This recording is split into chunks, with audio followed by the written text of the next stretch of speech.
Good afternoon, everybody, and welcome back to another Last Epoch dev stream. As usual, I'm your host, Mike. Hello, how's it going? Oh, good to be back. Oh, we're gonna play some Last Epoch. We're gonna have some fun. We're gonna answer some questions. If this is your first time here, welcome. Glad to have you with us. If not, welcome back. We stream for charity, so all the stuff that comes in through the stream goes to charity. But my head right there. Otherwise, we're just gonna hop right in. We're still playing our same marksman build. We're having some fun with it. I started leveling a mage a little bit. Might dabble there. We'll see. Yeah. We're gonna try and up the corruption a touch on this timeline here. Maybe get a where we at? Another rank in our harbingers here. We need 125. Not too bad. If you have a question for me that you'd like me to answer about Last Epoch, I mean other stuff too, but preferably about Last Epoch, please put at Last Epoch game in the chat, in the question, so I know to answer it, because it'll get funneled over to the side for me. And we're streaming on YouTube too. I think it's just at Last Epoch on YouTube.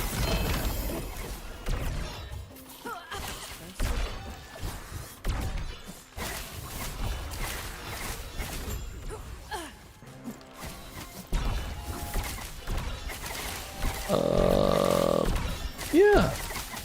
Oh, let's hop right in. But first question, when will the yearly season release schedule be updated to every 3 to 4 months? Well, it's I'd say it's being a little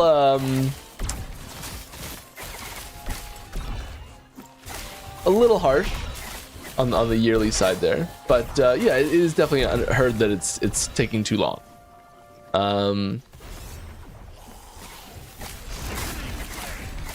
We're always trying to increase the cadence and also just the quantity of stuff and the quality of stuff. Like there's 3 things there that we want to improve. We want to improve the quantity, the quality, and the frequency of all the things that are coming out.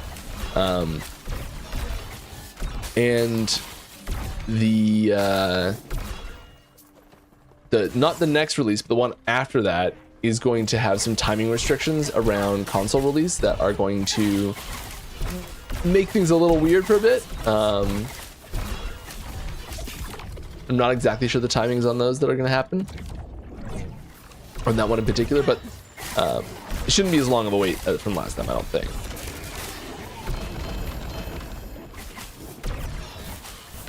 Last one was a big one. Big one.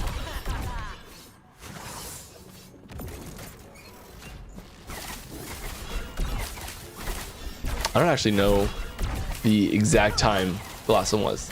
How long was the last one? How long was it from the last one?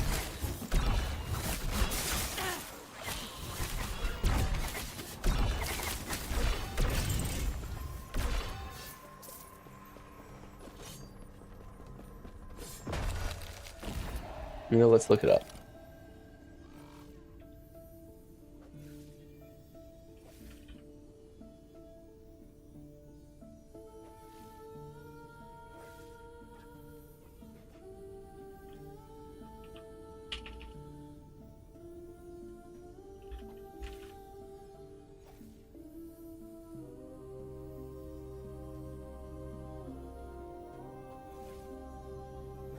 So we had August 21st to February 25th, or March 25th.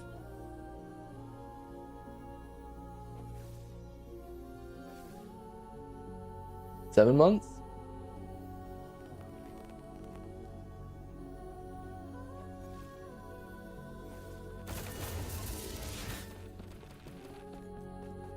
Less than I thought.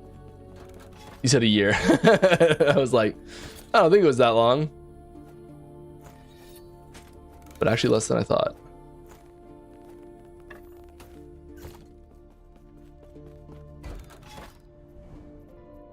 We're not quite there yet, but that is something that we are really trying to do. Improving that speed is important.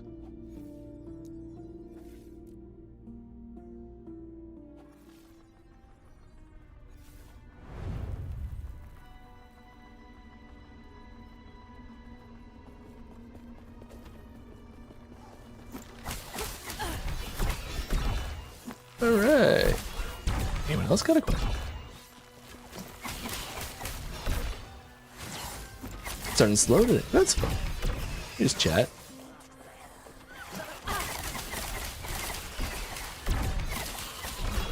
What is? Oh, we had the survey that went out.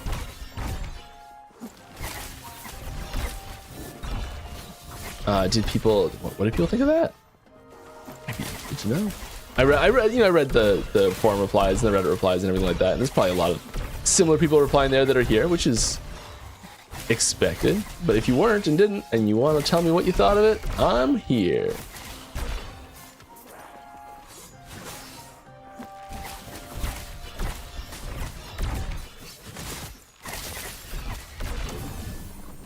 What am I doing? I'm just killing monsters right now. All right, sweet. In the meantime, Mike, what's your favorite magic card? Oh, there's probably a couple categories I could list of favorites. My just if I had to pick one, it would probably be something really basic and kind of boring, like just lightning bolt. You know, just so simple and clear. But for like the gameplay stuff that it does, I love Wheel of Misfortune. Goblin game. Am I a red mage? Oh my god. Things that kind of make little mini games inside the game happen. Love it. Love it. Goblin game's hilarious. It's a ridiculously old card that says everyone secretly go collect some number of objects from around wherever you are and come back. Simultaneously, everyone reveal the objects you collected. Whoever collected the most objects, everyone like loses life equal to the amount of objects you collected, and whoever collected the fewest objects loses half their life. So it's this like race to the second last spot. And in practice, you do it with like just a dice or whatever, and you pick a number. But I don't know, I love the little games inside of games that happen.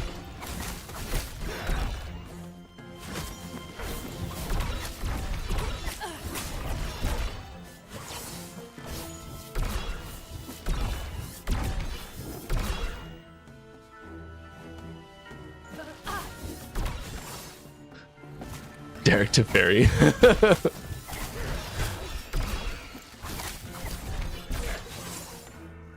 It's funny, I bet if you ask my friends, they'd probably tell you I'm a blue mage more than anything else. And I do play blue more than anything else, but...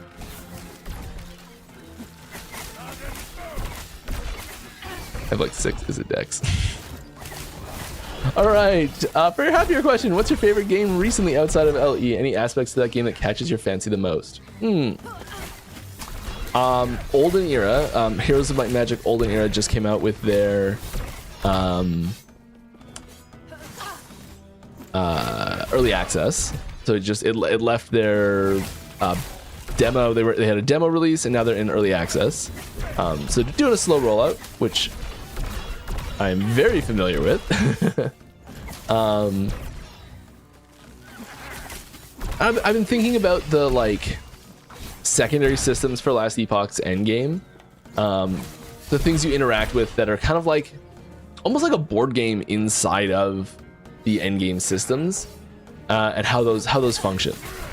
So like the most one that we already have is the Monolith, and how you're building out that Monolith structure. It's kind of like you're playing a small board game inside of the Endgame.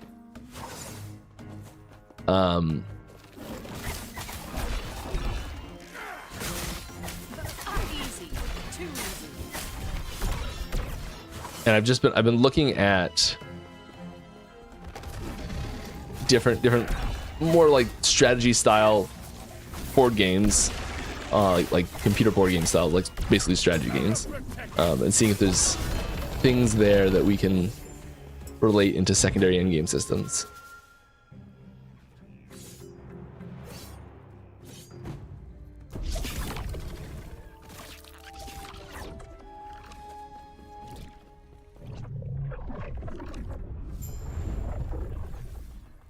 They finished Portal directly, but we wanted this mana shard. Oh, efficiency.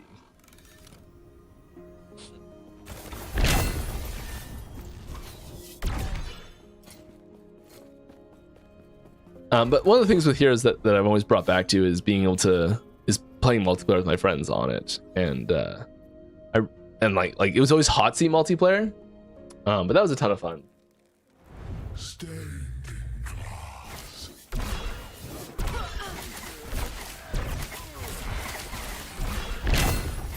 Oh,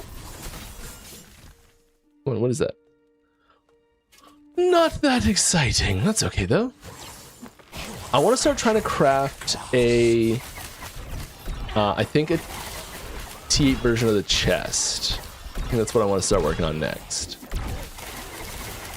I want to start crafting it like a version of this. That's a wall. Let me go through the wall. I'm mostly shadow, right? Reforge, that's the word I was looking for. Thanks, chat. Someone just literally said the name of the item I was talking about in game chat.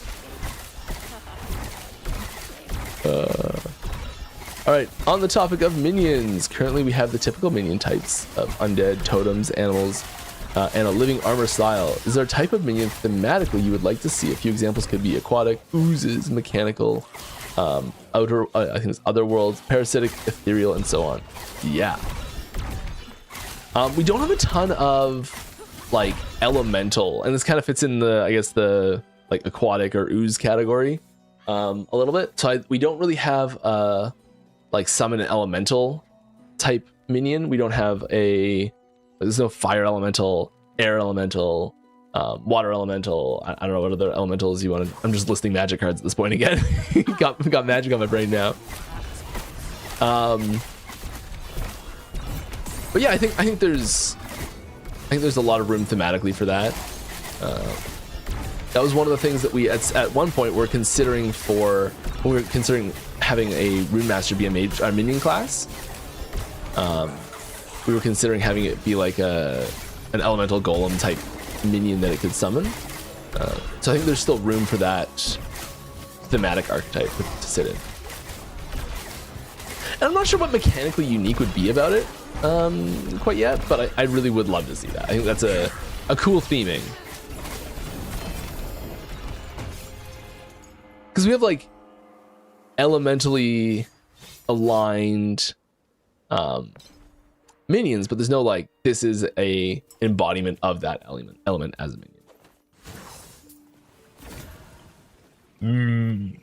Grumble, grumble, grumble, grumble, grumble.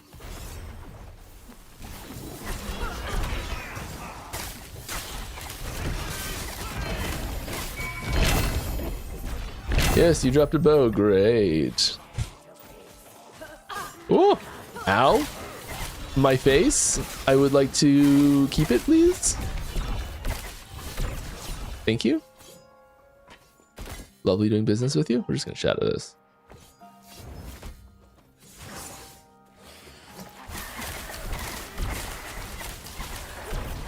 Okay. But you know, having said that, the I think mechanical and like otherworldly type minions are probably not the sort of thing that'll find its way in. Like the closest thing to mechanical that we're gonna get likely is like ballista, and then the like manifest armor, that sort of thing. It's kind of the closest style to mechanical. Otherworldly, probably not much. Ethereal, there's already kind of wraiths, and like spirits and hungering souls, and you know things like that thematically that are on Acolyte. So I'd probably feel like that thematic's taken up a fair bit.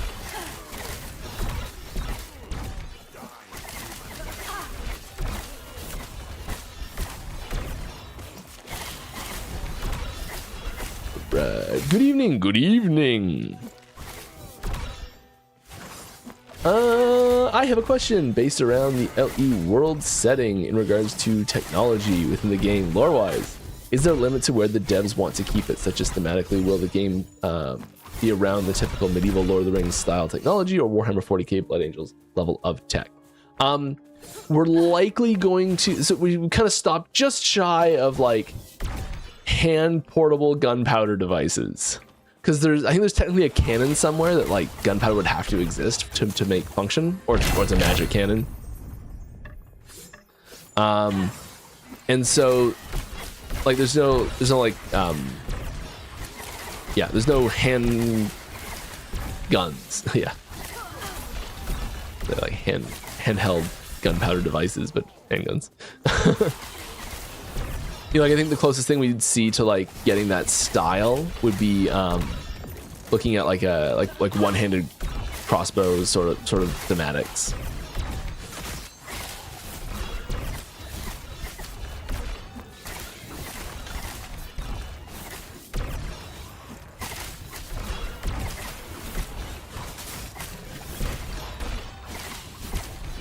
Yeah, that's kind of where the line is. And we've talked about, we've like internally had this discussion quite a few times, and it's one of those things, like, you know, it could always shift. That's a decision we could change our minds on. That's a strictly creative decision. That's not a like there's no technology requirements that are driving that decision or something like that.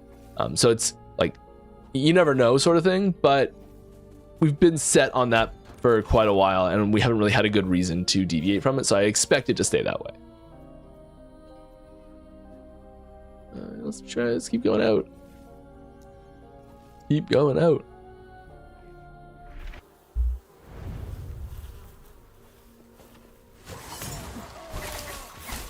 What's your policy on crafting methods that enhance other crafting items, like glyph or rune swaps, turning Weaver into LP or vice versa?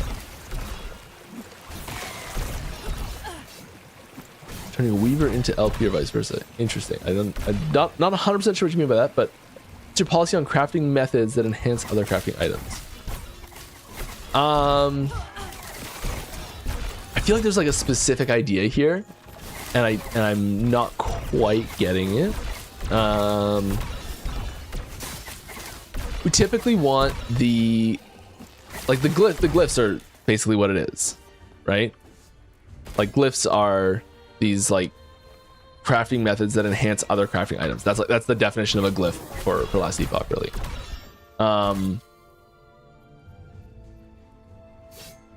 So yeah, I think typically we want them to be broad enough that they can be applied to multiple different types of runes, but also narrow enough that there's a distinct reason to use them in different situations. Hello.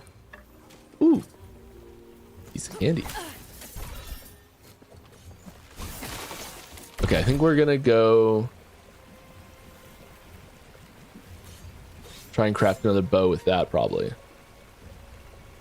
Yeah, 49. Yeah, 50. Whoa, yeah. All right. That's good rolls.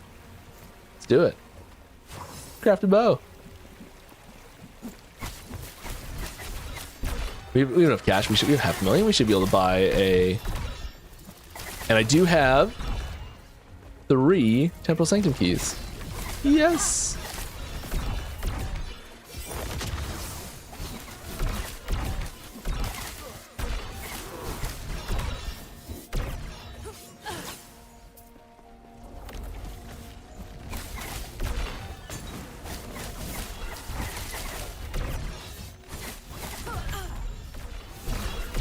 Oh, okay. So there's a comment here following up on this question. Like D4 just introduced changing crafting mats into other crafting mats.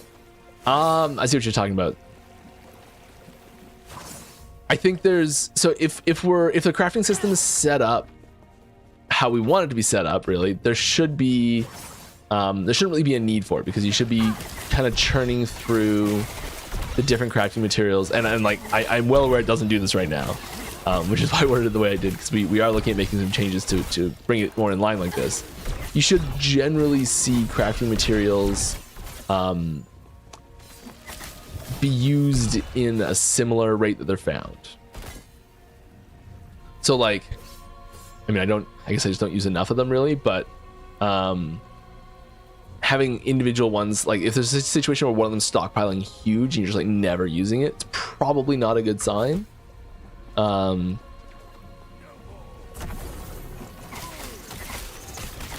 that does happen. I think what we need to do for that is making better use of the ones that aren't necessarily used all the time. Like maybe something they need multiple uses, that's making them more versatile, being able to use with different runes in different situations, that sort of thing. As far as I think the other side of this is the actual like shards. And I've talked about this a lot last stream, and this is something that I really want to do is dramatically reducing the volume of different shard options that are here, because there's just way too many. Like, this is insane. It's one for every affix, and like the system made sense when there was a quarter of the number of affixes or less. There was less than that actually. It's what, like 15% of the original affix, like the original affixes were like 15% of what we have now, I think. And so I'd love to see this condensed down heavily, so we don't need that. But yeah, we definitely talked about being able to trade those for each other a lot.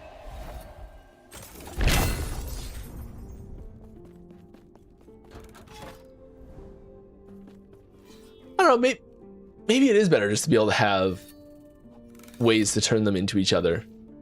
So there's certain types of crafting that you really like doing. As soon as you connect them, here's part of the problem. As soon as you connect them to each other, if there's any system that gives you one but not the other, that system now gives you the other as well. So if you have like a system that says like, here, the reward for this is runes of refinement, which is not a hugely problematic thing to spam out there, but you can trade 10 runes of refinement for rune of evolution.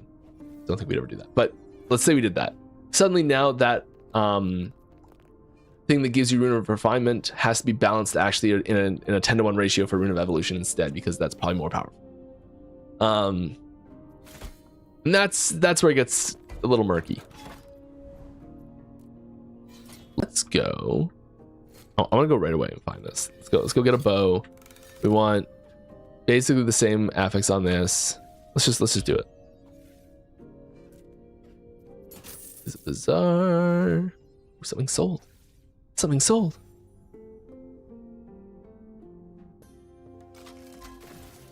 Hey, Master Sword, it's going great. Welcome back. I sold something. I sold 4 things for like nothing.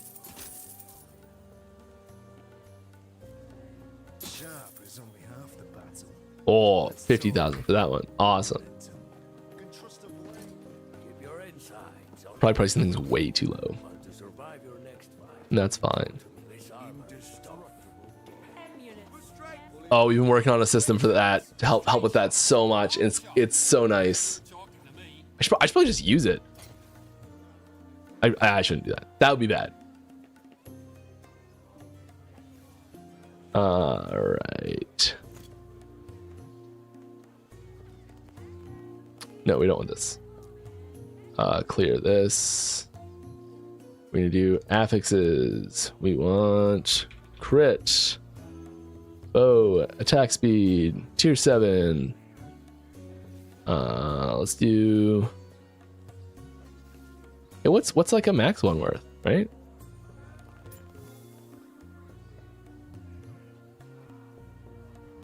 Not corrupted. It's a little pricey.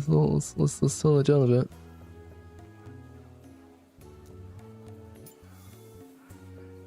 Basically the same thing. Well, it's not gonna be our final one, so I might as well just go for it.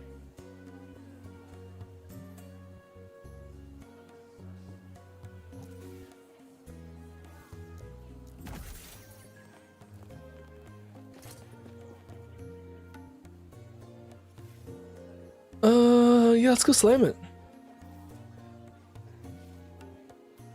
Oh, not that one. This one. I want a better bow. I want a better bow.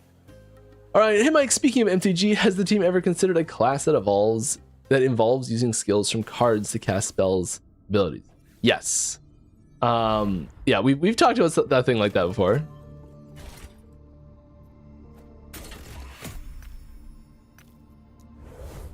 What level is Jalcor's? 64. Oh wow, you just do level 2. Easy. Don't die now, Mike. I think I died last time. Yeah, we talked about like a thematically card, like Twisted Fate, Gambit, that sort of thing. It's going crazy easy this time.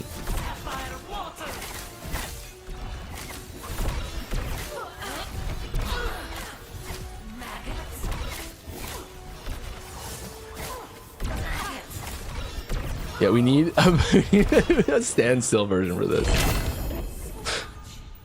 Pretty badly. Alright. Bow in. Guaranteed affix. That's what I'm talking about. Oh my god, we got it! Okay. Slam it right away. Slam it right away.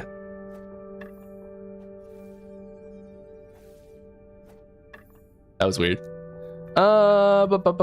Corruption. You guys, I was getting the same thing, but you guys can't see it. Just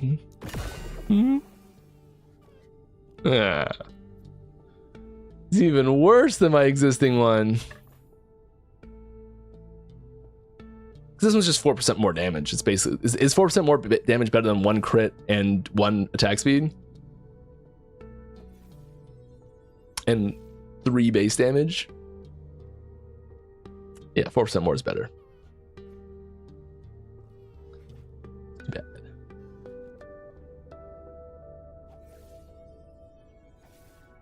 With the Ash and Frost node in Summon Skeleton, which gives randomly Ignite or Frostbite, will there be any kind of support for actual hybrid builds in the future?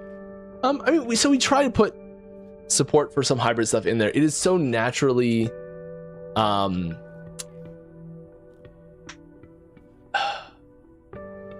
it is so natural for builds to thrive as a single element. And you can't really put just more of both at the same rate as more of one or the other, because then that one thing becomes the de facto option for both sides of solo type and also the combined version. So you drop it down a little bit, you make it a hybrid one, and it suddenly is just the bigger damage number is a single element. There almost needs to be an enemy reason why you'd want to have multiple elements. That's something that, like, you know, it's a frustrating system to come up against, but specific elemental immunities do force a reason to hybridize your damage output. Not saying that's something we're looking at all, but that's the style of thing that you could force from the other side to make a hybrid build more viable without actually changing the build structures at all.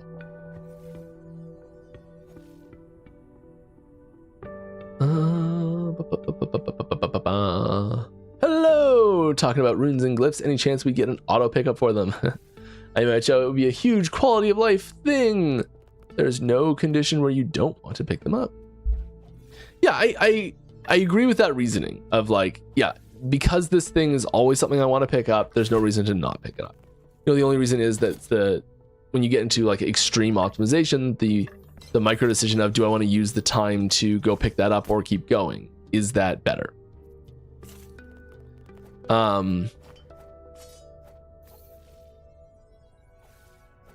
Yeah, let's just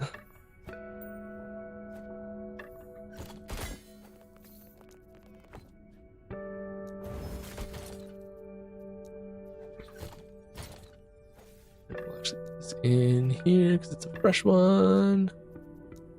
Okay, great. Nope. Well, that was too bad. It's okay though. We'll get there. One of the main reasons we haven't done something like this is having that intentionality for saying like, I'm going to go pick up this item is something that we really like. We really like having that thought process of, hey, I want to go pick that up. Hey, I want to go get that thing. And having that process be part of the like acquisition, having that decision making be part of that acquisition process is important. There's like, we've talked about this so many times, but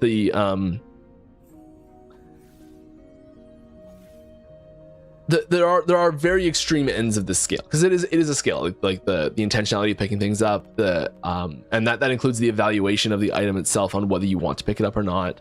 And there's lots of different things that we do to make that better or worse. So like down to like the dots here saying like, okay, there's 2 prefixes and 3 suffixes, down to the like loot filtering, being able to change the color based on specific attributes, so you know that this is specific attributes because of the filtering system that it's going through, having it hover over and showing you what it is on screen without having to pick it up, having to identify it, that sort of thing. So there's lots of different things along the spectrum of like stuff drops, get stuff, and the 2 extreme ends of that are like you have to manually, there's no filtering, you have to pick everything up individually, you have to identify everything individually. Like that's one extreme of it. The other extreme is literally nothing drops and just the rewards enter your inventory and you can decide to use them or not. And there was a game that used this kind of recently, and it was like talking about Magic, and it was tragic that it didn't last and didn't work. Like there's a lot of things that it had going really well for it, unfortunately it just didn't click. But Magic Legends had that system originally. And sometimes I look at the push towards that automation and think that there's a little bit of a danger there. Having said all that, in general, we are trying to gear more and more and more towards just, I want to do the thing that's fun, let me keep doing the thing that's fun. Okay, great, let's do that. Let's just push towards doing the thing that's fun. It's just not there's always like a debate there. It's not just a guaranteed, because that thing is streamlining that have more fun, do the thing that's fun process more. It's not a guaranteed thing to be done. That's kind of what I'm getting at. I think a big part of the issue here is the frequency in which that you're now going to pick up these like rune and glyph and shard drops, that makes picking it up manually frustrating. And maybe it'll still need to be like an automated thing where if you just like, it just works like gold, you get close enough and it picks up, that sort of thing. Great. But I'd really like to see a lot less of it drop in general, a lot less of it need to drop in general. I think that would have a big impact right there. Because part of the problem is that if there's you do an echo and there's 20 situations where a rune or a glyph drops behind you, you have to go back and get it, and it's frustrating to do that. If that happens once an echo, it's a lot less of a problem. Might even not be a problem at all. And obviously, or hopefully obviously, but I'll explain it. The systems that govern how often you need them would have to change at the same time. So just leaving everything else status quo and just being like, all right, you get 10% the number of crafting drops, that would be a mistake. We're not doing that. Easy. Too easy.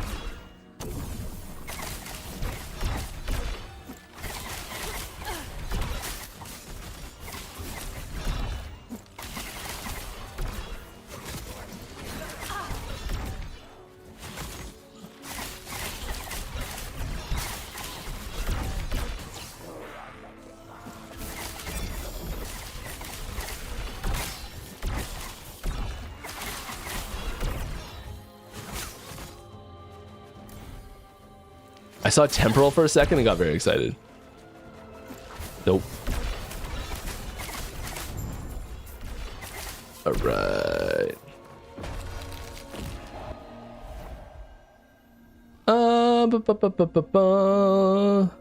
Next question. Do the devs feel that Rune of Ascendance is in a good spot? Personally, I avoid using them, as the process of getting a bunch of fodder items to ascend them, the amount of clicks to put one in and ascend, then remove and replace is not fun for me. It's more so a hassle than it is enjoyable for me, at least. I think that there's I think it's good feedback in that the UI needs to be streamlined for it, and that is the sort of thing that we're looking at. I think the shattering process has a similar issue with the UI. Speaking of which, you know what I have? I have 31 runes of Ascendance.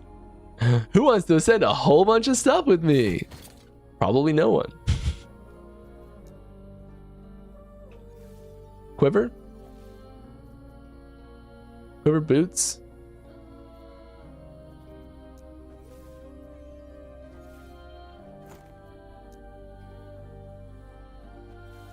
I don't think you can do a corrupted ones.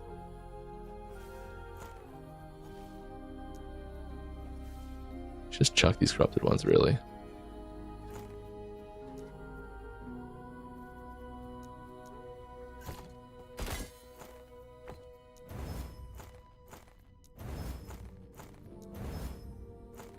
Hey, Crystalline, we could take another shot at that. Sweet. We'll take it. Yeah, I still need to do this one too, but it's level 87. I don't know if we're strong enough. I think we want to go back to this at some point if I find a better version to upgrade again.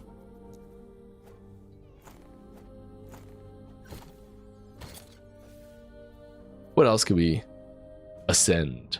Boots? Better boots?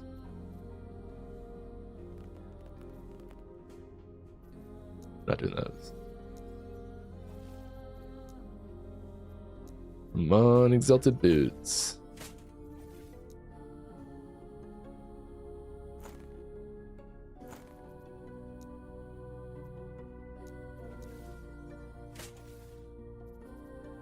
That's an exalted haste effect. Might leave that. Is that worth anything?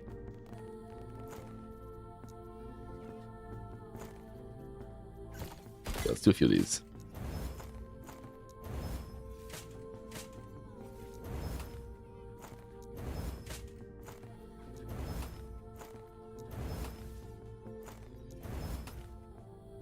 Nada.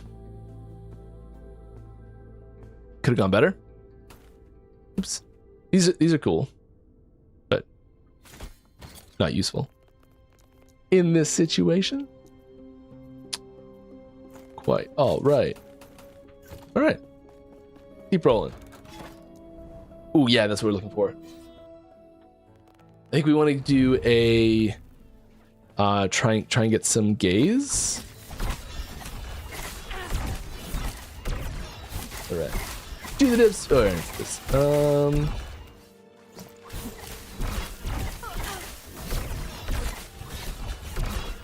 Hello, Yoshi team. Regarding the imprints of the Weaver tree, is it going to be reworked, reverted this season, or in the next one? I don't think we're going to make any major balance changes for it this season.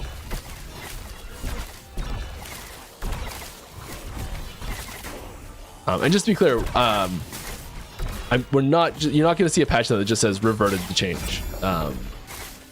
But we are looking at adjusting it to find the sweet spot for it, because it's still a mechanic we like, but it's probably not. I think we went a little bit too far, and we need to pull it back a bit, but where it was also too far the other direction. Like the amplitude decay on this pendulum swing is getting us to the right spot. Probably real term for that. I don't know what it is. What are the goals on revamping item factions? On a side note, it annoys me that we don't get notified whenever we level up in a faction. Yeah, that's a good point. Little fanfare. Little like, hey, good job. You got a level in it. Yeah, I think that's a good point. Very good point. I'm gonna write that down.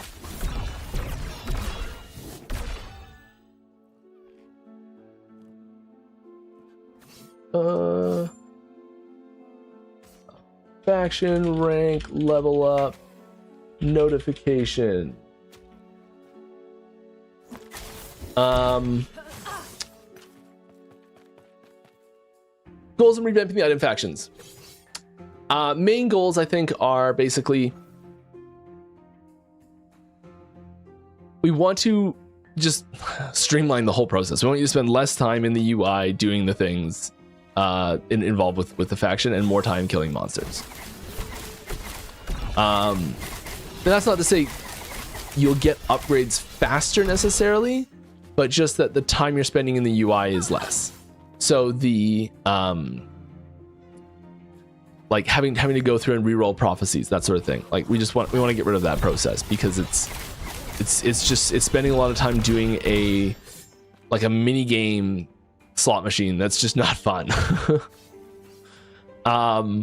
Because there's such a delayed gratification on the payout for it that you don't know, like when you're like pulling that slot machine, because that's kind of what it boils down to. That's not what it was meant to be in the first place at all. And it just happened to be that the min-max version of it is so specialized in the ones that you want that you're re-rolling for a very specific option there, which is not the way we originally designed it to be. So that's why we're changing up how that functions, so to get away from that feeling. And in Merchant's Guild, like you're spending too much time. I think you spend too much time. Let me start for like a fourth time in this thing. These drop way more than we expected to this season. That was a bug. I don't know what the bug was exactly, but this was not supposed to drop that much at all. I'm really happy it happened because I think it showed us that the rank rewards causing you to be able to buy different things as you rank up is not the most engaging and interesting way to advance and reward to get for a system like this in a faction. And so I think that what we're doing is we're going back to the drawing board on what the rank rewards are here, especially, and how you interact, how that helps you like interact with the system in general. Because these are in abundance enough where you're being held back by the amount of gold you can generate, not the amount of tokens you have or the amount of favor you have, really. And frankly, like I've had black market tokens to buy everything that I've wanted to buy. I don't think that my rank for purchasing has come into play once this season. So I would call that a very happy accident.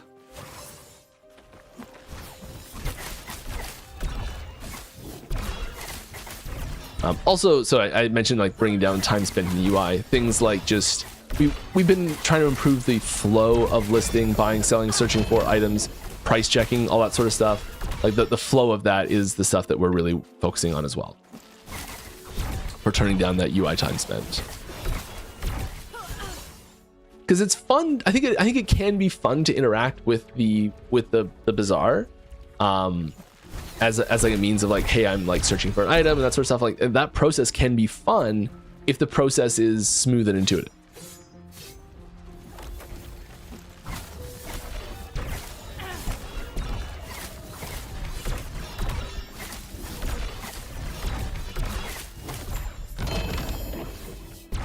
Right, dang it.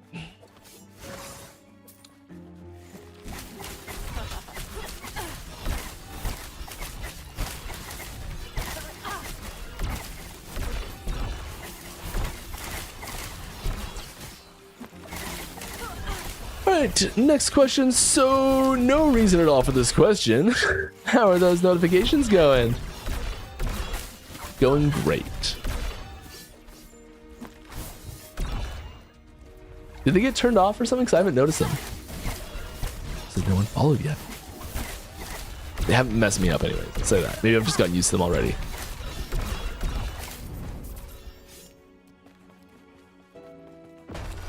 Were people following last time just to mess with me? Is that what was happening?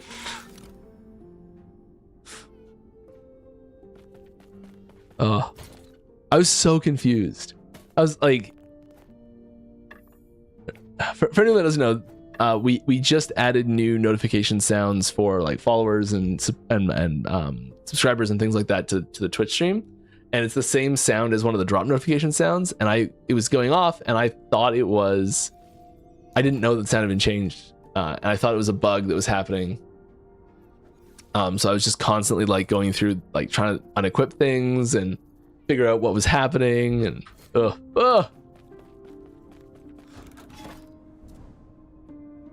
was great, so funny, it's awesome.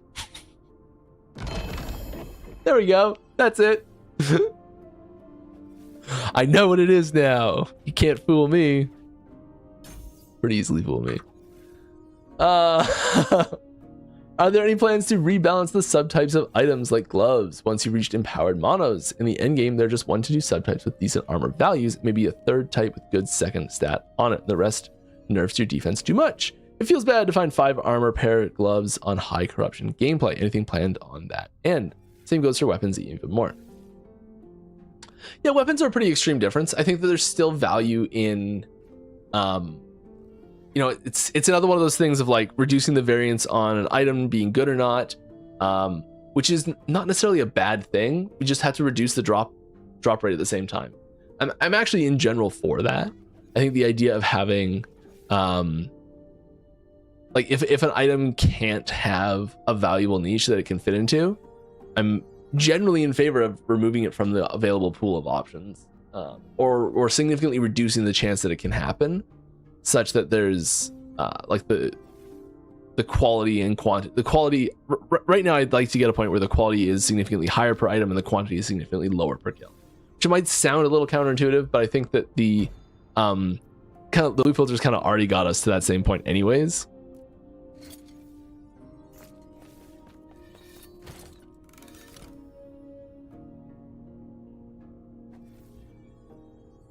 It's kind of like if the same number of awesome items drop and just the things that everyone's filtering out just don't drop anymore. Like is there a reason why white items drop right now? I don't think so. Other than like the history of it.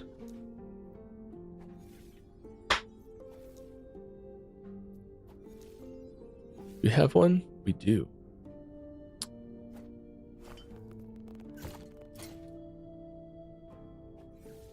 I think this is probably our worst. Poison resist is nice, actually. That's probably our worst one. Okay. Let's go. We're going to do the boss. Then we're going to do this to bump the corruption up, I think. Because we want to bump it up quite a bit. And then we'll do the boss again. So we don't need to do the...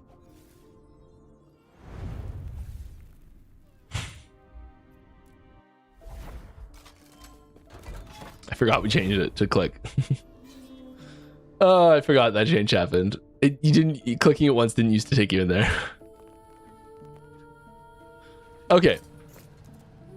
We're not gonna do the hard. I guess I can't unclick it. Yeah. Oh well.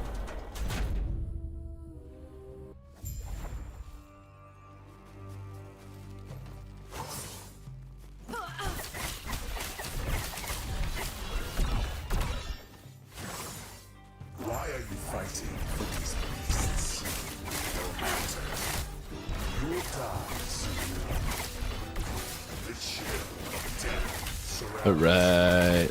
I should look at a question before so I can answer this while I'm talk while I'm killing.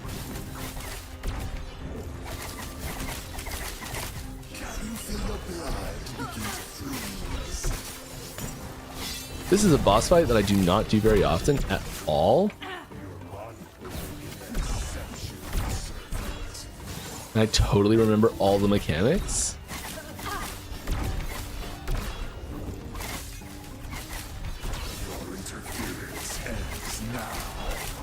Which is good because I definitely was not involved with making it at all. So it was all lies.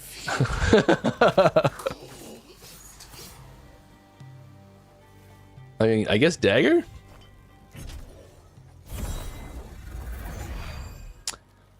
Could you do shattering and ascendance similar to the set shattering? Yeah. Assume figuring out how to attach the cost per item in the area would make it take a moment, if so. Yeah. I think the other option is having some sort of system where you can just like open this and like there's a hammer button that you click, and then you can just like start clicking items in your inventory and it just like quick does it.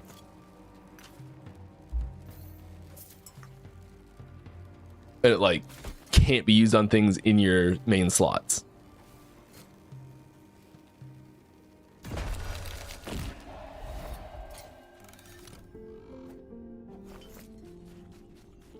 Okay.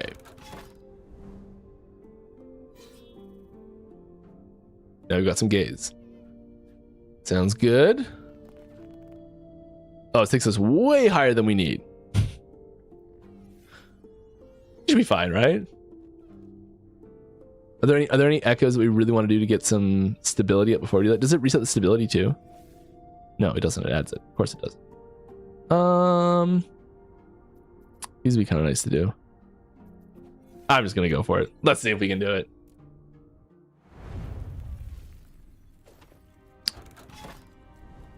Are there plans to expand the Weaver tree to let us have more control on what rewards the mono give, like having more options to block more types of rewards? Okay. We're gonna pay attention, cause we're just gonna flip and die otherwise. We might just flip and die anyways.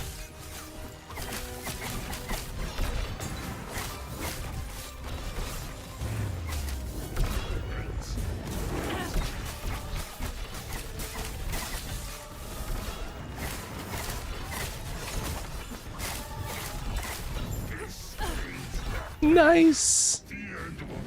All right. Are there any plans to expand the Weaver tree to let us have more control over what rewards the monos give? Like having more options to block more types of rewards or make others appear more frequent, like exalted items, for example. I haven't seen much specifically on this as like coming down the pipe sort of thing. I don't think it's a bad idea. I'd love to see mutually exclusive nodes, if that makes any sense. So I think part of the problem with having too many things that just say, okay, you can't see this anymore, you can't see this anymore, is that you can quickly get to a point where there's just like only one or two options and everything is that. And while I hear people going like, yes, thank you, that's what I want, at the same time, it's like, if all of them are that, then none of them are exciting at all. You know, it's just another one that's just like the reward for doing another echo. It's just another thing of that one thing. And it takes away from that, like that almost like board game experience in the end game, which I think is an important thing to have. And so like having that decision point of which way am I going to go that's most advantageous and optimizing that process, I think that's a part of the engagement that is enjoyable and interesting. Like, tell me if I'm wrong on this one, please. But that's something that I like in this. And so I'd love to see mutually exclusive nodes that say like, you can get rid of like gold, or you can get rid of rares, you can get rid of glyphs, or you can get rid of idols, or something like that. Like, I'm just looking at the ones on screen right now.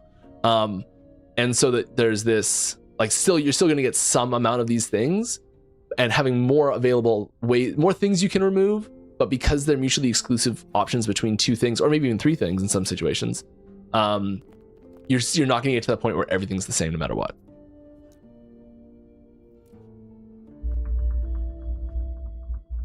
Isn't this already in game? No. Am I crazy? Am I just describing something that's already in game?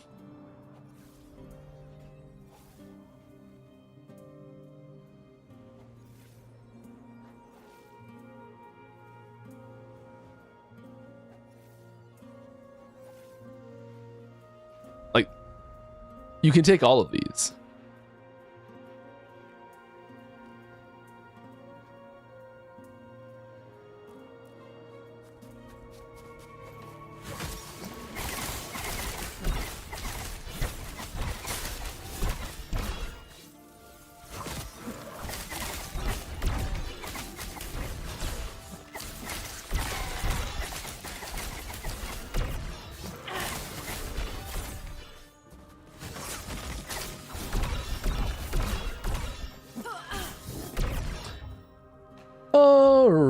right. Any thoughts on in-game guilds or clans in the future? Yeah, I think it's a great, engagement process. I think there's like, I don't know. I'm still in contact with people that I met playing WoW a decade ago.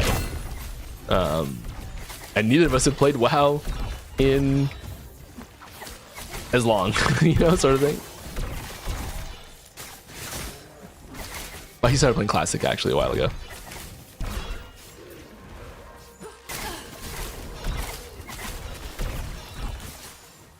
Point is, yes, I like guilds. I think they're sweet. I think we steered away from them because we thought that we might have not enough systems to engage with them initially.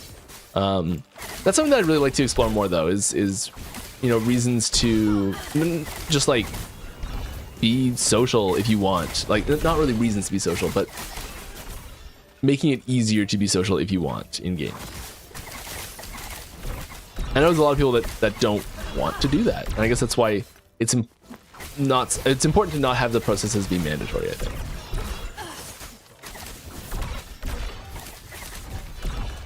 Like, if there was I think this would be a bad thing.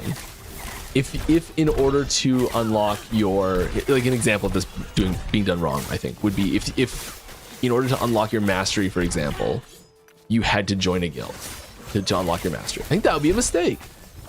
We're not gonna do that.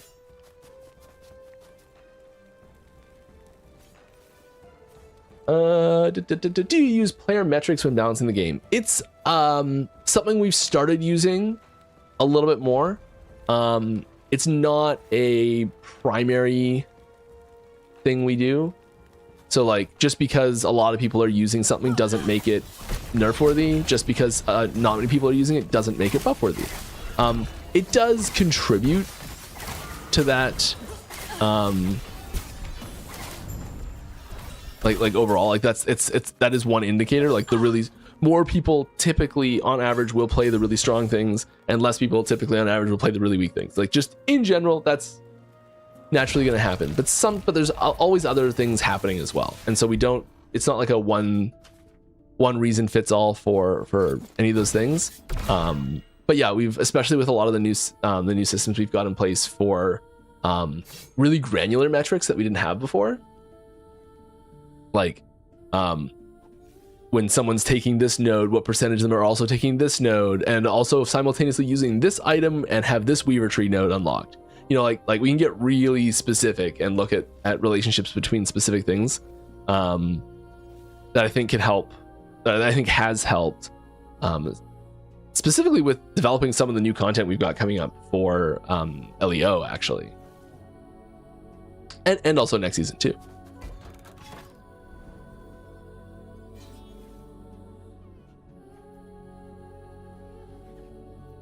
We just pop this and just go for it.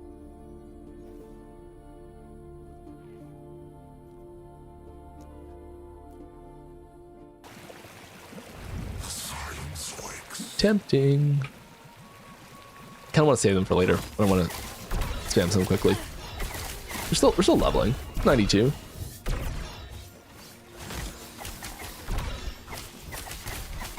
I do want to get that corruption up. I think we're doing okay right now.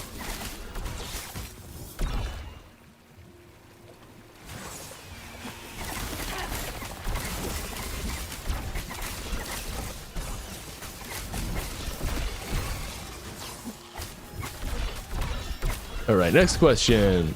I find that the bottleneck of COF itemization is not the number of exalteds, but our ability to craft them.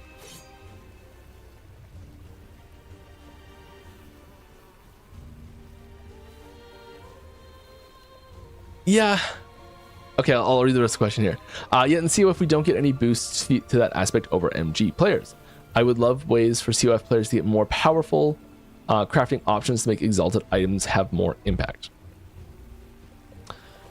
Yes, so like, you definitely find way more starting points organically, or potential starting points for crafting. That's for sure, I think. Yes, you can buy those starting points in Merchant Skill. I think that's the big difference. Merchant Skill is always going to be more powerful. I don't think there's any way we get around that. The ability to leverage the entire community to get the specific item you're looking for, and have any item that's useful for any build be valuable to progress towards your build indirectly is so powerful that like, unless you can essentially print exactly the item you want, a merchant on COF, merchant skill is basically always going to be more powerful, I think. And yes, we do try to keep them as close as possible. That's the goal. But I think we have accepted that merchant skill is going to remain the, like, if you're really going to go hard for the best thing the fastest, it's probably going to be merchant skill still.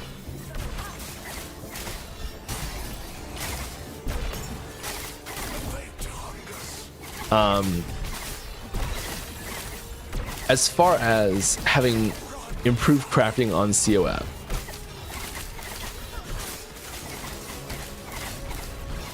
I think part of the issue, it's still one game. It's still one set of systems. It's still one set of mechanics that you're interacting with. And having fundamentally different processes that you go through to craft on MG and COF, I think is an issue. So it's a very delicate balance of saying, like, okay, just, you know, you use less forging potential on COF. Like, let's just do like a really basic, simple thing, like just forging potential costs are just half on COF, let's say.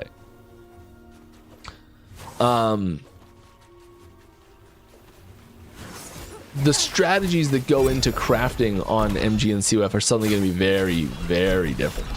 They probably already are a little bit different because you have more cracks at it on MG. And you can like grab things that have probably a longer shot at being good, and, you know, take some risks on some crafting items that you don't use very often, sort of thing.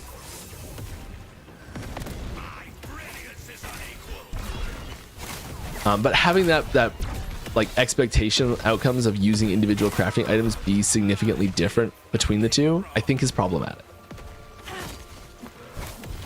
And this is Mike's gut talking here. I could be wrong.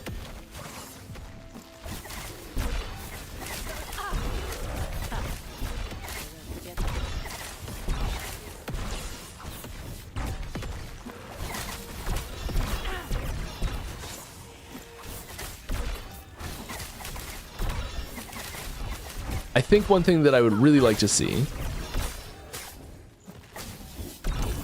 and so right now we can't have a significant way for like merchant skill or for COF to like have prophecies that drop like Havoc, Rune Havoc specifically, because then you get in a situation where you have a like an MG player farming runes of Havoc on COF, and then using those runes of Havoc on merchant skilled items to sell.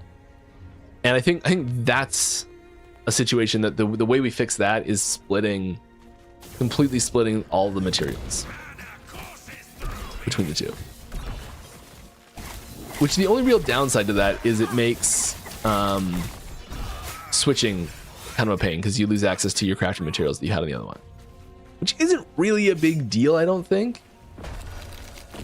I think it would also allow us to not nuke favor when you switch, which I think would be is a bigger deal. So yeah, I think if we were able to, and this is sort of like hypothetical, I don't know if this is the right thing or not, but I think if we were able to split the crafting materials and the resources so that you have a COF version and an MG version and they are split, and then we could have things like a prophecy that dropped Rune of Havoc. I think that would give you the crafting materials you need at a higher rate to keep up a little bit better and have that feel a little better, but the process you're going through using those crafting materials is still the same. I think that's the important part.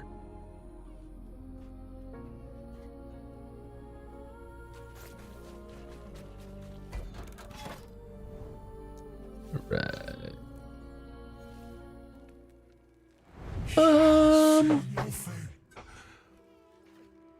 And maybe there are you know, like prophecy systems where like the items drop with more forging potential on them in general or something like that. Maybe that could be a thing too.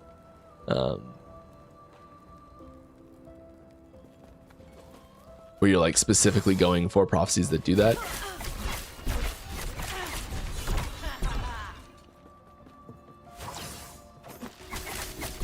But I still think that the maximum potential would have to be the same as the maximum potential for merchant skill. Like, I don't think you should. Yeah.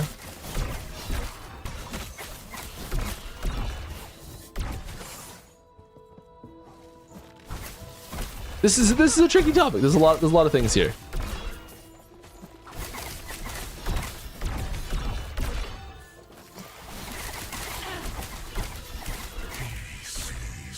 Am I talking nonsense or am I making a little bit of sense?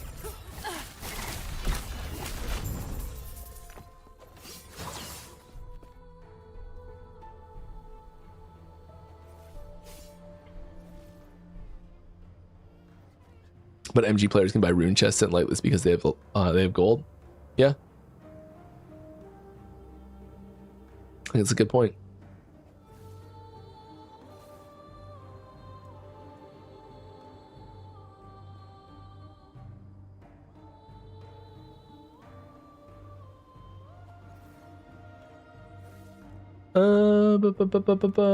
Any thoughts on providing more complexity to the skill tree system by itemizing it? Yes. And possibly having items unlock higher tiers of the nodes. Yeah. I think that's a good insight. You can have itemizing in general is, I think, important if we can with systems. So right now a lot of power comes from your skill tree. And you might look at a system like that and think, like, okay, so if we're going to itemize elements of the skill tree, does that just give us like a higher ceiling on what's coming from the skill tree? Kind of, yes. But it also does put that into an itemized system. So what you can do with that I think is really interesting is you can drop those items later on in the game. So you don't have to start the system with that. You can put those as a level 80 plus drop sort of thing, where like they start dropping late in the game. So you can teach players a system that is more straightforward and then have itemized versions of them expand it down the road. I think one of the really great things about that is that you can put a lot more complex things on the tree as well that way.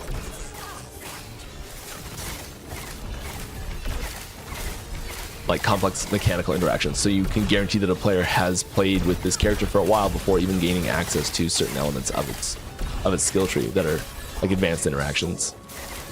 You can also put interactions on the tree that are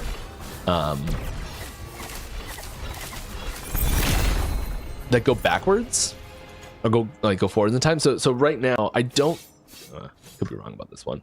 I don't think that there's anything in Flurry, for example, that references like dive bomb, because it's like they're so far away, and like 2/3 of the players that have Flurry don't have dive bomb, sort of thing. But if you're going to itemize that system, I guess kind of like this almost. If you're going to itemize that system,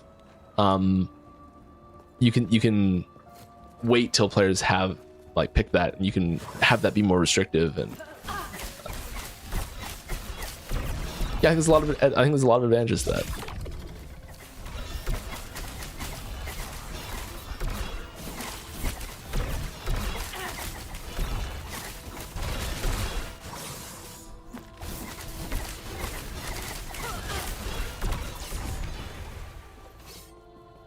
One of the big problems, though, is that like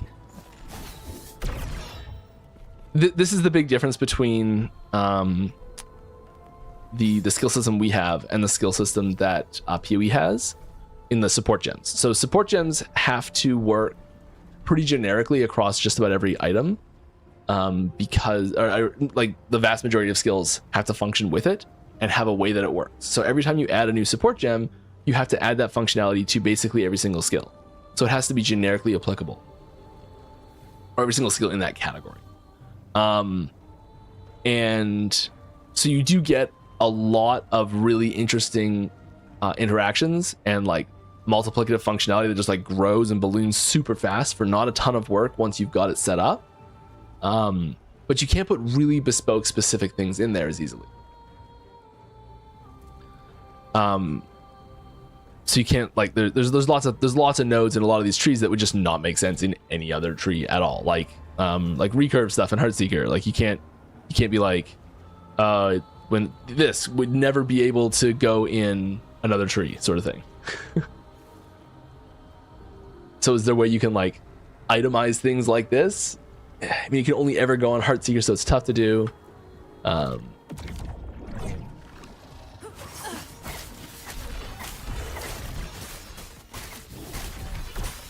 Any thoughts on it? Yes, I have lots of thoughts on it, apparently.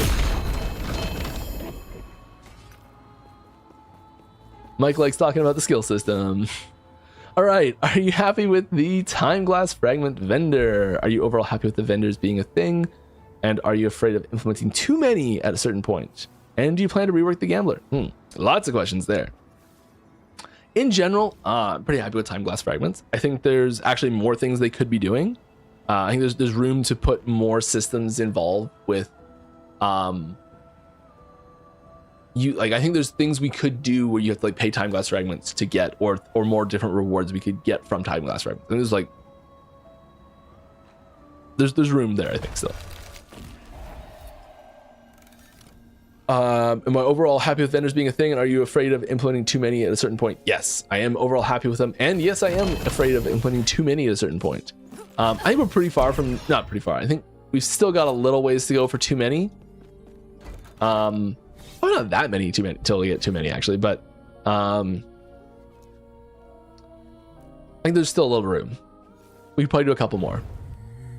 I think at a certain point we want to like start removing some of them, start condensing some of them. Maybe at some point we like I don't know, hypothetically, what was it? Like let's say we added a new system that we like remove ancient bones and remove the primal hunt from the game, sort of thing, or condense that system down heavily. And there's a new currency that goes to the new system that happens at the same time, and you can get the primordial stuff from that as well. Or maybe we like release a new system that also gives you ancient bones, or we call it ancient material instead. We change the name ancient material and have it function with a different system as well, so it's still thematically appropriate. Or we like time shifted material, or I don't know. I think there's ways we could make the term more generic and have it function with other systems at the same time. Dang it. Dang it!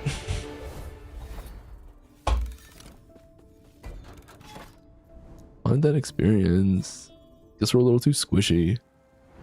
Alright, hi Mike. Hi. Happy gaming, thank you, I love it. I was always wondering what is the reason to clinging to some mechanics. Especially the boss one for Lagon with the tentacle phase. I see what you're saying. Not only that you don't think about removing it, pump the brakes on that one, which I think is what most people want, you are enhancing it. Now you can't skip it with a high enough damage. Thanks. Yeah, so I think there's like, if we're gonna have a system in the game, we need to not have it be buggy. That's the first thing.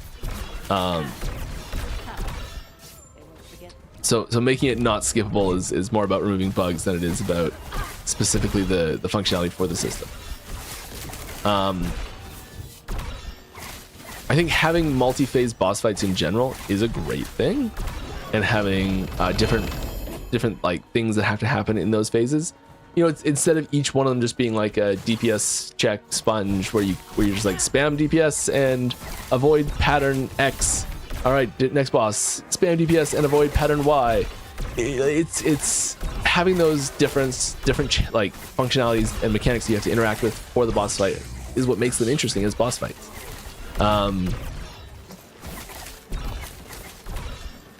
Is the tentacle system hitting home and resonating with players and fun? No. Do I think there's a way we need to adjust that? Yes.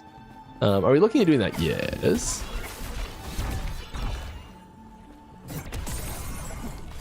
Okay, let's try another one of these.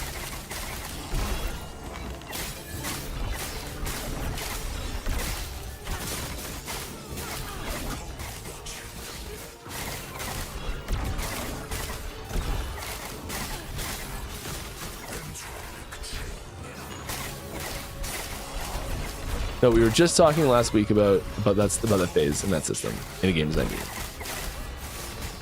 and if it needed to be there or not. And I'm not going to go into detail about what is or isn't happening with that system, but I do think that at least the campaign version of it is really good that it has that system.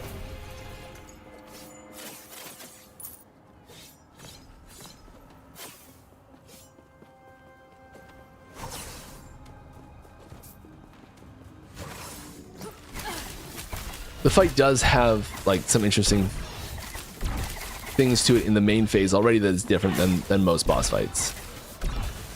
I would just in general like to see more boss fights that have unique mechanics, and it's frustrating to see one of the ones that probably has one of the most unique mechanics having some of that stripped away as a potential.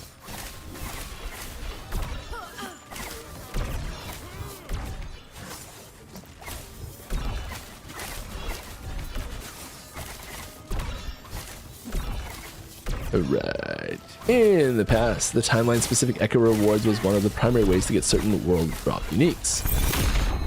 Yes. There you go. Ah, yes. Oh, LP. Just one.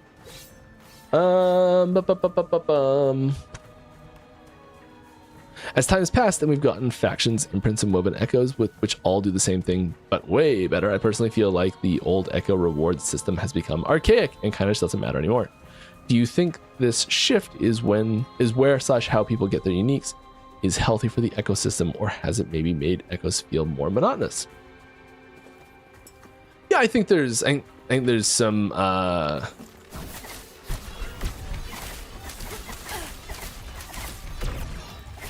I think there's some issues with having the rewards for each individual echo be less impactful.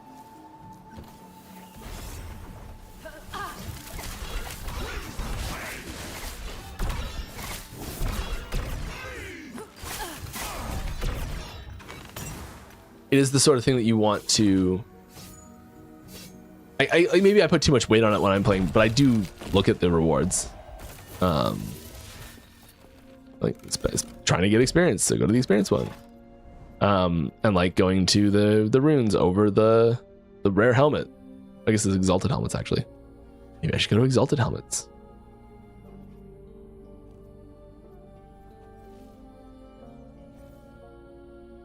Right, there we go. That should be purple, right? Is it purple? It is purple. I'm just blind.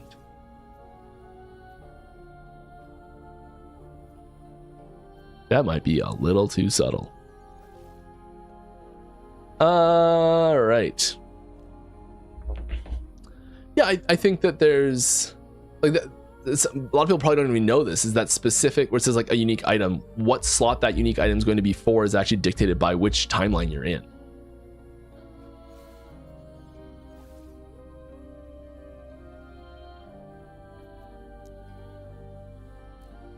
That's not purple. I think it's purple.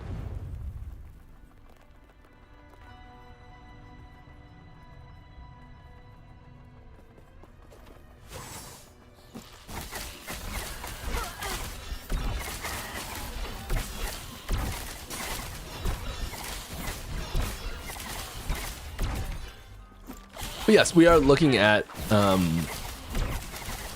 echo rewards, the echo progression system, the timeline progression system, the corruption progression system, like all that sort of stuff is heavily on the table for adjustments right now, and we're taking that opportunity.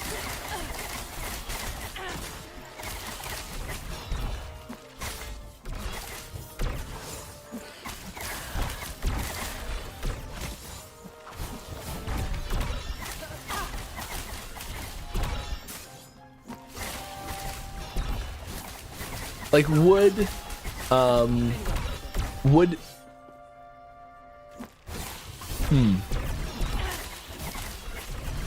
it be any less interesting as a system to just have no specific reward on them, but just have like a multiplier number, and basically just have like Like, oh, okay, this is enemies do 50% increased damage on this echo, and you get 70% increased quality of drops from this echo. Or like the final chest has 70% increased quality. And then when you get to the end, it's just like a random like rare pop or a boss pop of loot, where it's just like a big loot pop that happens, and like the quality just changes it to be just better loot in general. You don't pick specifically what type it is. Is that better?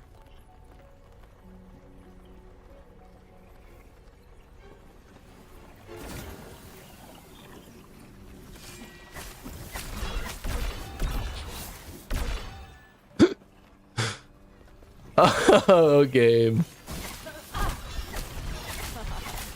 Okay, I'll show you why I'm laughing in a second. So this has the more damage to bleeding targets. We should go do a scale charm at some point for fun. And this now has bleed on it. We're not doing any bleed stuff really. But we started out doing bleed stuff.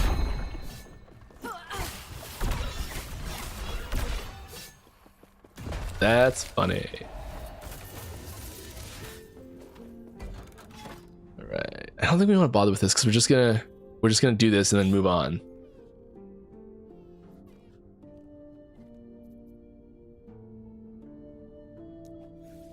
I'm just gonna pick one. Got a reward that might be okay. Make a note here. Monolith, echo reward, icon, colors. It got me. It got me for a second. The sound, I'm like, what dropped? Monolith, echo reward, icon, colors for exalted. Too dark.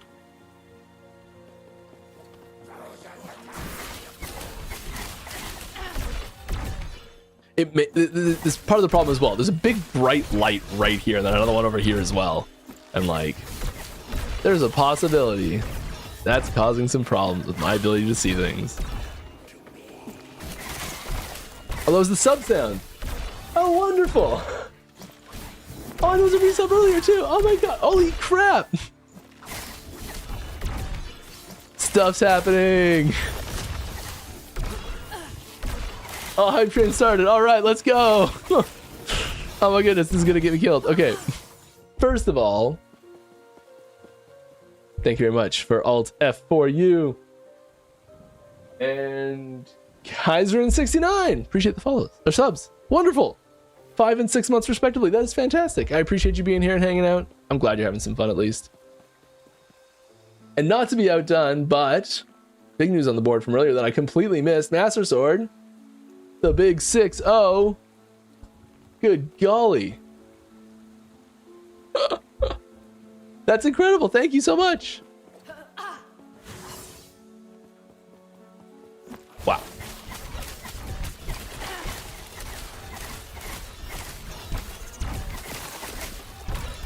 Like, is that just how many months we've been doing this at this point?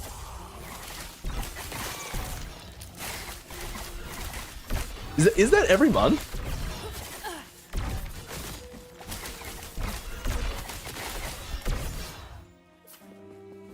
I'm a little shocked by that.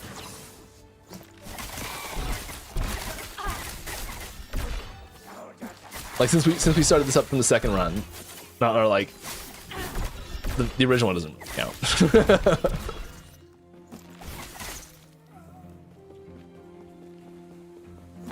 So you had no reason for asking about the Twitch notification. I understand now. I get it. I'm so sorry. Oh boy. My brain apparently has been trained very specifically for the old sounds.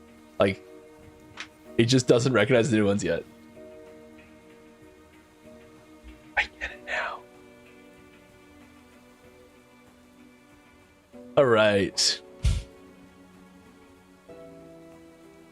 Is there any chance that this is why you come here, is for the unmarked or unparalleled professionalism that is Mike's streamer mode?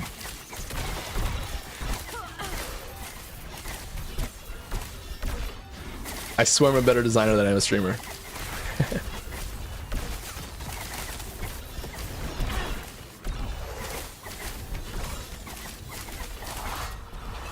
Okay, there we go. Just like look over there for a second. Come on. Thank you.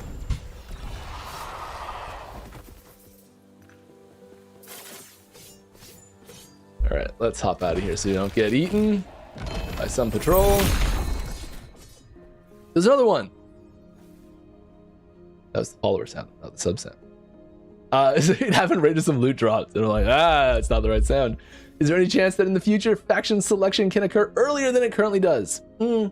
It's possible, I guess. I don't think it's something that we're really interested in doing. This is part of that like layering of systems as you're progressing through the campaign. And yeah, there's timey-wimey stuff that's happening, so we could get you to that point in the timeline earlier. A lot of reconfiguring would have to happen to make that make sense.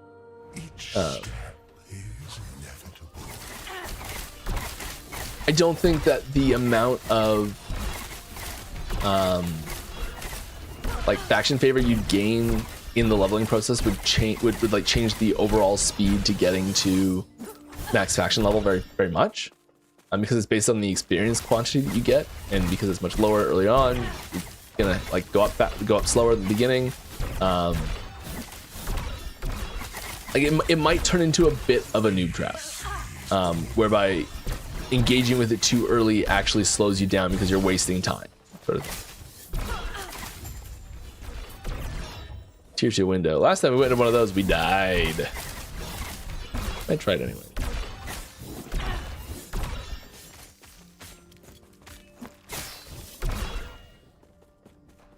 I don't think we can. I don't think we're strong enough to do a tier 2 window right now. I think we need a couple good rolls. We're gonna corrupt that crystal wind. We're just gonna go. Is there one of these nearby? No. Does it start? Yes, it does start.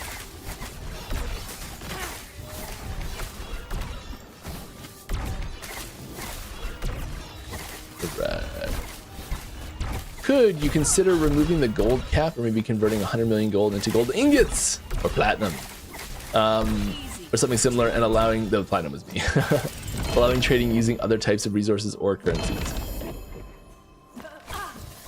It is something we've considered before. It is something that's technically possible to do. It's probably not something that we're looking at right now, I don't think. But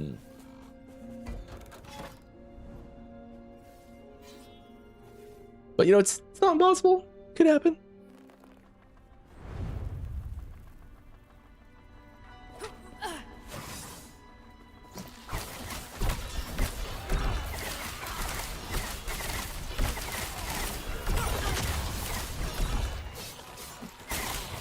I got it that time. I got it. Nailed it. I know what the sound is now. Gustavo Alvarez, thank you very much for the sub. Appreciate you.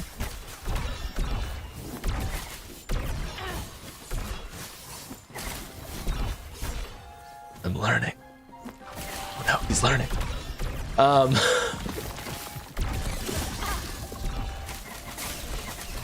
Cocooned item drops, what we're looking for this time.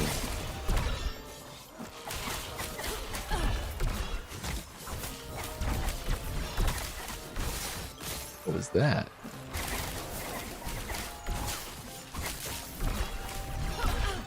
That was weird. Okay. Currently, COF feels slower than MG to level up as it's harder to gain favor. Is it something that's on the team's mind? I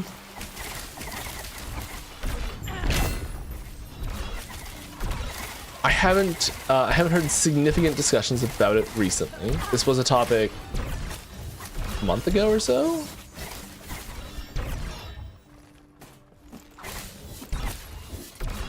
What is it? Hey, we'll take one of those. Immediately corrupt it. Hey, cool.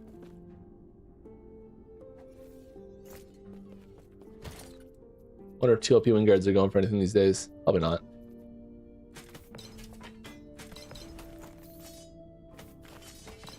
Yeah, actually, we should look what the rolls on that item were. This. I know the hotkeys. Decent enough. Our crit strike avoidance is being propped up a little bit by that item, I think, right now. Oh, it's not even capped. Okay. Well, I think the best possible outcome of that is just what we already have, so we're gonna hold off on it. Let's do that. Why not? And let's get ourselves Harbinger kill. All right. Move our hand one key to the left.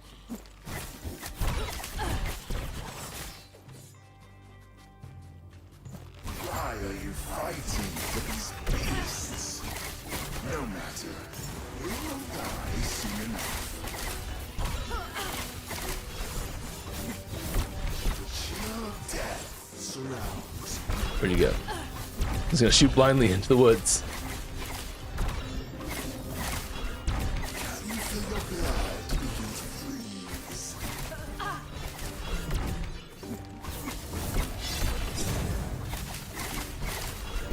Your body will make an exceptional servant. Ooh, okay. Interference is now. Stay at full health here. Here we go. Phase 2.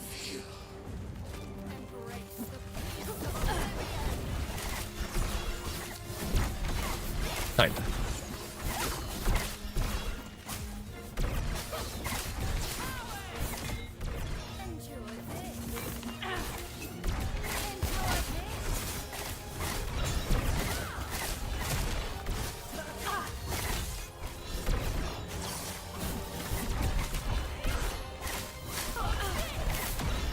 All right. I know my damage is low. Guess it makes this more interesting.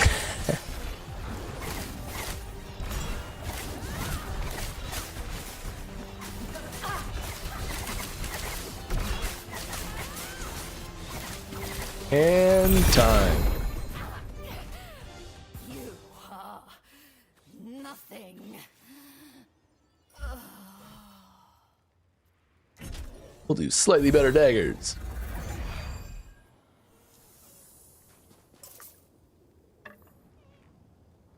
Yeah, I'll be on that. Not terrible.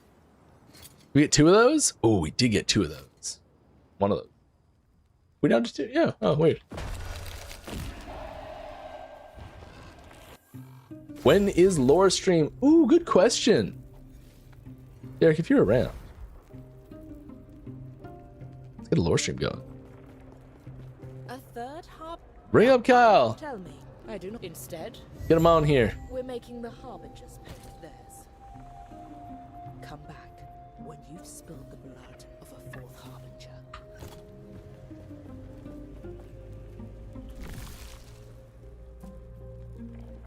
Harbingers, including Aberoth, are twice as likely to drop Harbinger's Needle now. Sweet.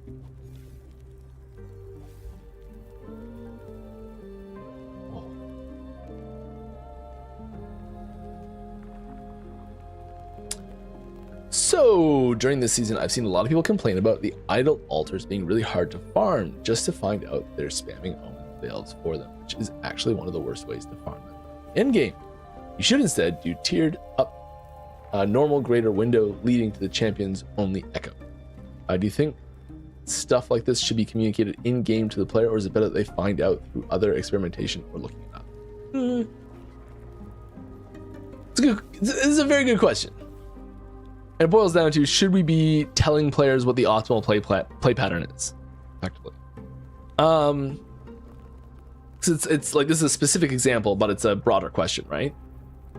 I don't really know the answer to this necessarily. Like, I'll happily give you my opinion and talk about it for a while, but I don't know if there's a a clear right answer to this. I think it might kind of depend a little bit on which system we're talking about, and where in the campaign that system gets introduced, and how big of a difference between the maybe more intuitive play pattern and the more optimal play pattern is. So I think that if there's a situation where if the gap between, hey, this is the like, in general, we try to make the intuitive play pattern be the optimal play pattern. Like we try and have those be fairly close together for the most part. There's almost always going to be some level of min-maxing that happens where you can say, okay, I'm gonna like do something in an unintuitive way to really get the last little, the last few drops out of the system, and that's fine. That's actually good that happens. I think that it should be, if there's a big difference there, if the difference in what you're getting from like taking those non-intuitive play patterns and implementing them is like a 2x or 10x improvement on the thing you're trying to get, that's probably a problem. So there's probably some like sliding, you can probably take like a couple sliders and have some sort of like happy point where they meet, where it's like, depending on how, if they're significantly, the more intuitive it is, the bigger the gap can be, sort of thing. And it's probably not a linear relationship, but along those lines, it's something that I would expect.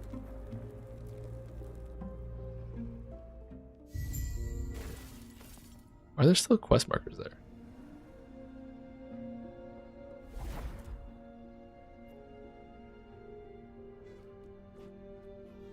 Oh, it just doesn't know specific what we've already done. Cool, got it. Will it give me any quest completions here? Huh? Are you ready?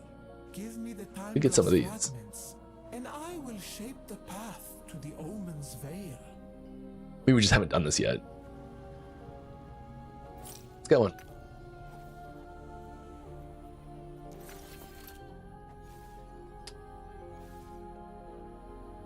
Anyway, exactly what you're saying not to do for getting that, but I do want one. Temporal keystones, sweet. Bag of bags.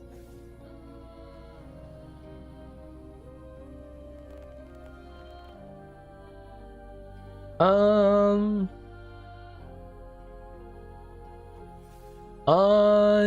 going to grab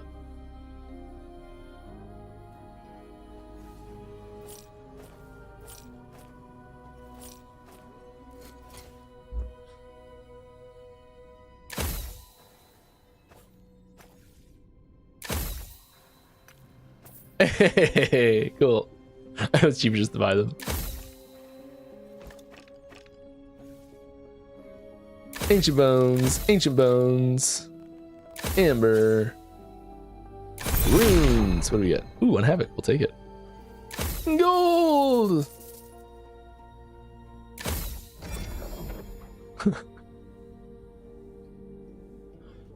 It did say rogue items, right? Am I crazy?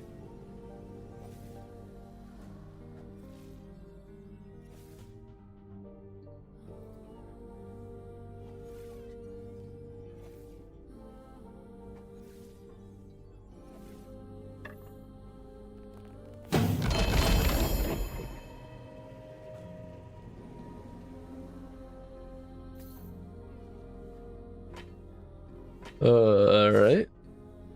Not the best showing. That's fine though. It's fine. It's fine.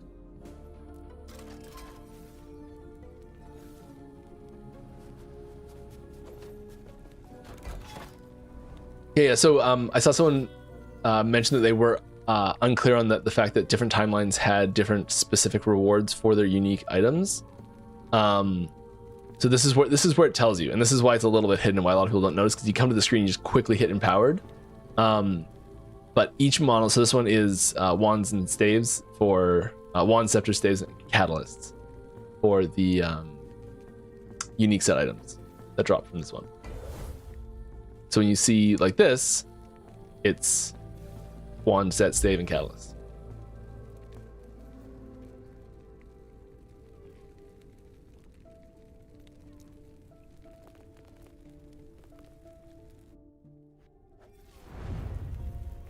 Infinite possibility.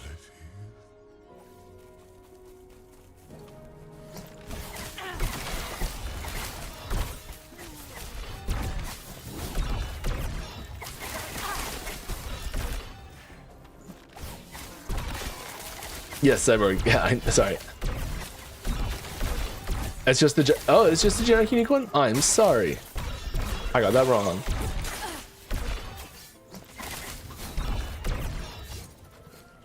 Did it used to be that way? Is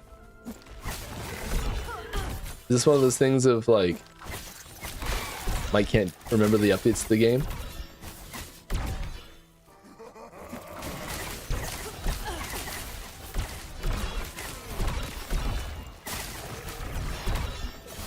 My bad. My bad.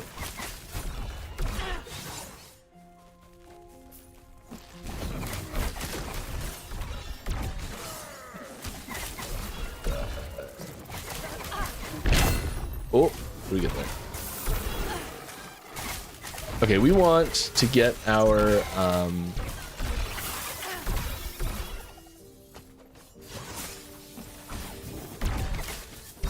we want our nemesis.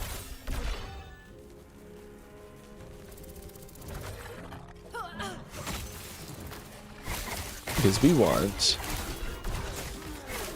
that quiver to interrupt it. Yeah, good.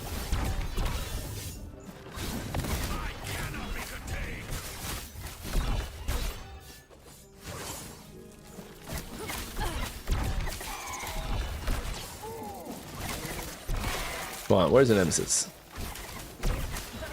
Send me a nemesis. Every time every time I hear anything to do with nemesis or I say the nemesis, all I can think of is that Voyager episode where Chakotay and Paris, I think, get like brainwashed into fighting for this like never-ending war on this planet. They think they were like from there or something like that, and every time they there's like other characters and they have this and they're just like none but the nemesis, and they just keep repeating that over and over again.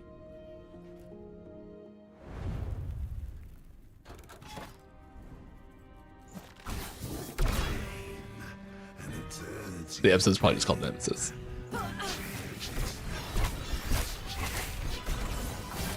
Ooh, run.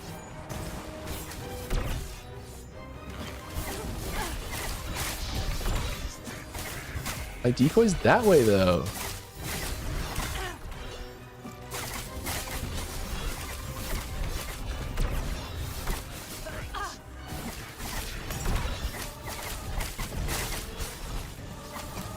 And time. Right. Is there by chance any chance on the stance of keeping max stash tab set to what it currently is? Chance of change. Blech. Asking, can we get more stash tabs at max? We don't have any plans to increase the total number of stash tabs available. However, we do have plans to increase the total volume of your stash.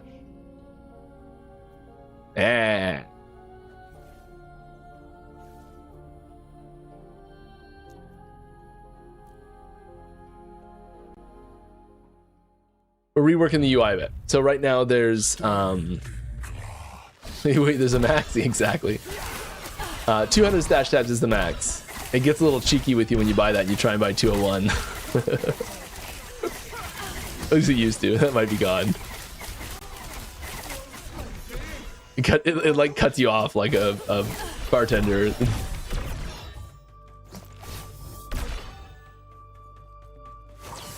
It's like, I think you've had enough. Or something like that. We may have taken that out. That was something I put in a long time ago as a bit of a joke. The current height of the stash tab system was limited by the height of the window. And by putting the tabs at the top, it cut off the maximum height that we could fit in there. So we're one of the big things we're working on right now is some UI adjustments in lots of different categories, one of them being the stash. And one of the goals of that adjustment, which is still not finished yet, so I don't want to go about making any promises yet, but we will share it as soon as we've got some concrete stuff to show you. The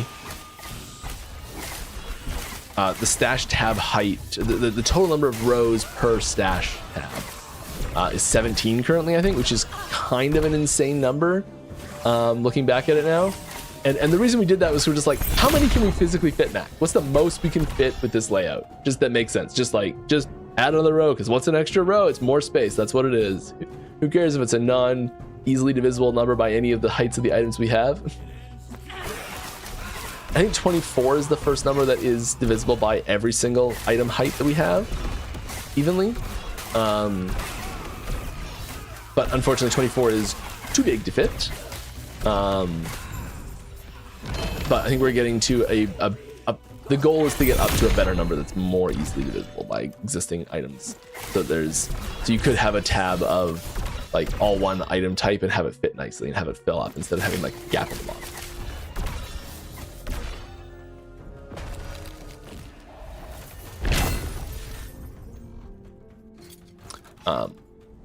And one of the ways to do that is to reclaim some of this space, this header space at the top.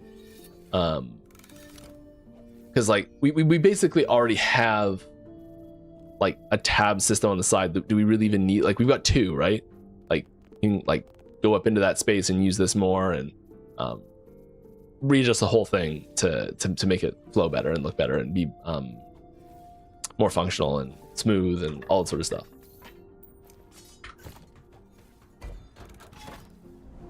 Much more talented UI designers than myself are working on that right now.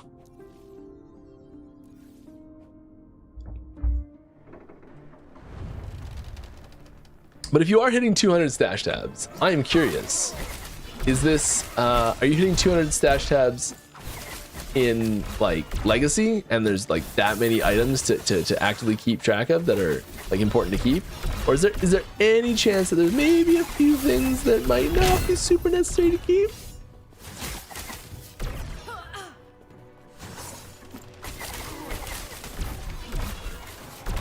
Back in my day, you had one stash tab for your entire account, and that was it. You had to mule like a...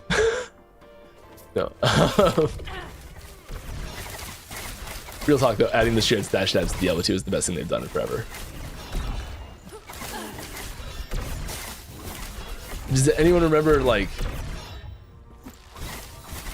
pre-LOD stash size? Oh, God. It was so tiny. The Rift Beast will be ours.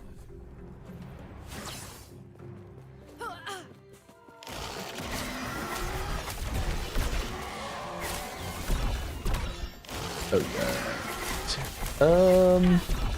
What are your thoughts on enabling an additional equipment slot? Third ring, second amulet, other body armor. Yeah, so I think there's this push and pull of complexity and depth that happens with adding more slots.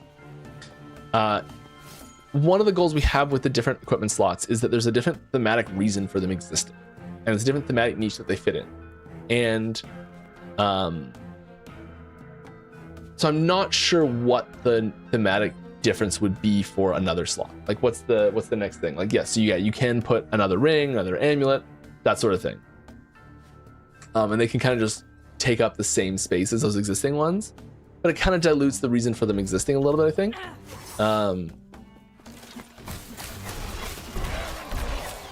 I don't know if there's a strong thematic purpose to another new slot that makes sense.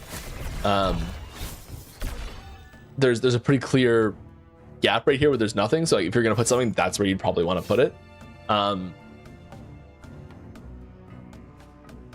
I almost like this is almost the sort of thing that you could want to have. This is not something we're working on, just to be clear. But I think that one thing that could be cool to put in that space is a class specific mechanic. So you could have Guild Wars 1 had a monk class that had it didn't have a unique armor or equipment slot, but it had a really unique I don't know, that's been done in other games too, but it had tattoos as a like your armor set. So you could So you've become prey. 9. Frustrating. So you could have like unique. You could have a new class that had a unique slot, like a tattoo slot or something that goes there, and that's like a new equipment slot for that character, and that's one of the things that makes that class stand out as special. I think that'd be cool. We don't really need a bunch of stuff from the beast. Let's skip it for now. I really want my nemesis. Where's my nemesis?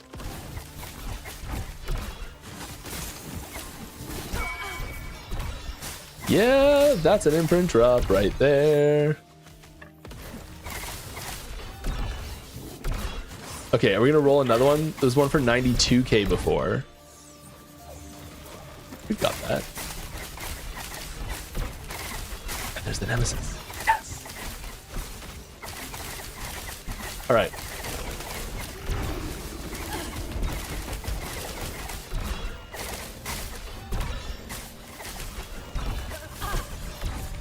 We're gonna do this nemesis. Hopefully we can corrupt that quiver to something good. We are going to take a stab at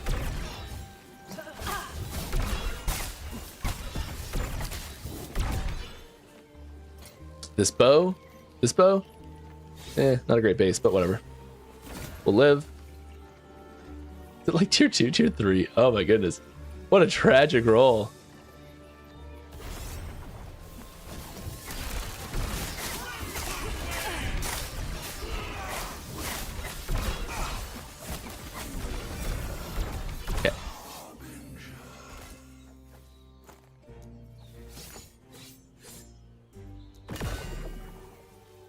Hey, that's what I'm talking about. There we go. It's tier 2, so it's not great, but still, it's something. It's better than nothing. It's appropriate. Yes. We take those. Like our first corruption that's like really hit. But still even low tier. Oh, whatever. I'm happy. I love it. As far as I know, currently it's impossible to make non-rectangular items with how your stash inventory system works. Correct! Items being represented with diagonal vectors. Do you think if this was the case, or if the isn't the case currently?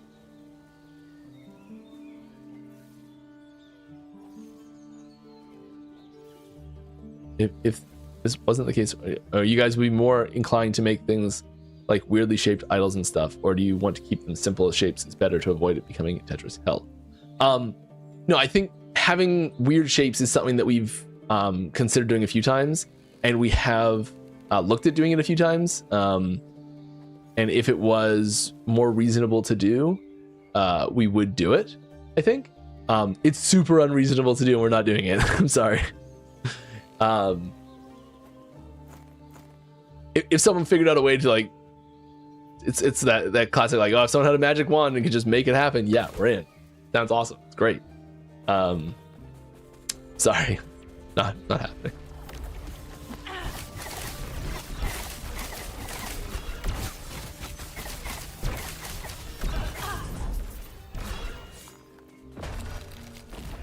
I just had one of the devs message me to be like, no.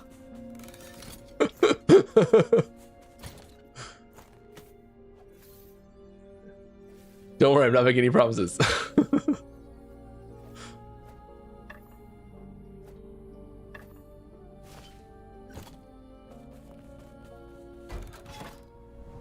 Okay, we're gonna go. Buy another bow. I'm gonna slam another one. Got just enough time. We're gonna corrupt it again, and it's gonna roll so good. It's gonna roll so good.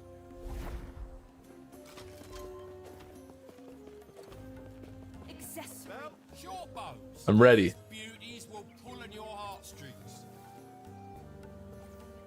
1025.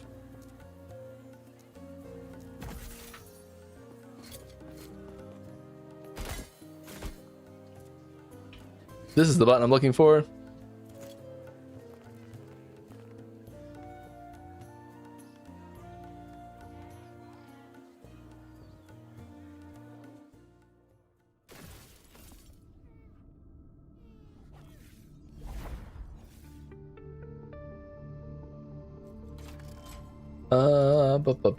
What are we doing here?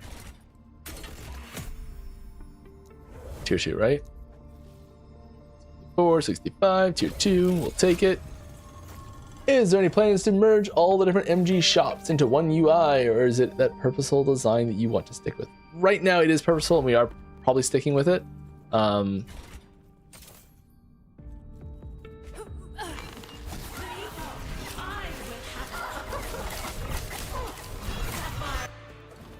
Switching early.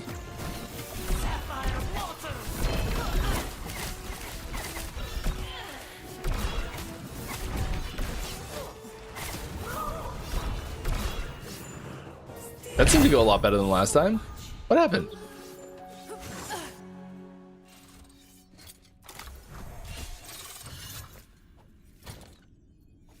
Why did that go so well? 43, 40. Got some weak ones here. 43, 42, 46. A lot more of those than I thought I did. I always forget that. There's always that moment of like, no, what's going on?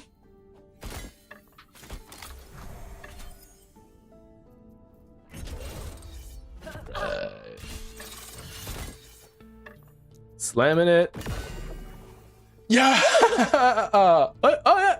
Yeah. And chance. Yes. Okay, great. It's a great one.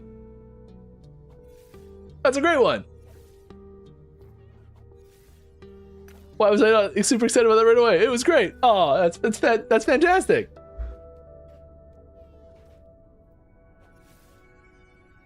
That's flipping perfect.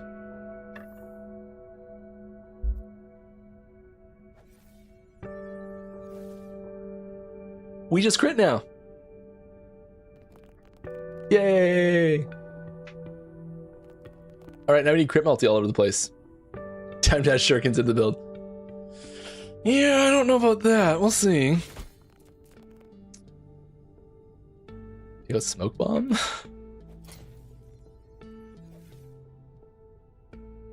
We will be critting a weird amount, right?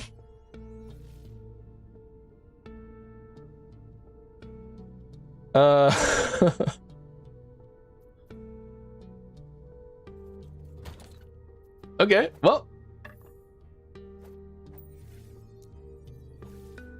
We got our bow sorted for a little bit.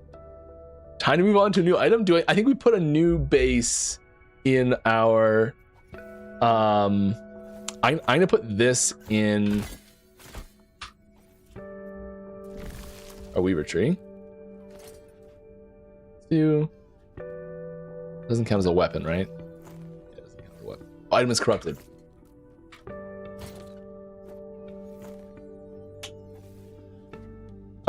We put there though. We already have a 2LP version though.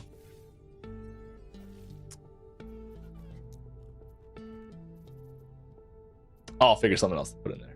That's fine. We're just about out of time. That's a wonderful, wonderful, wonderful little find at the end of stream. I love that. That's fantastic.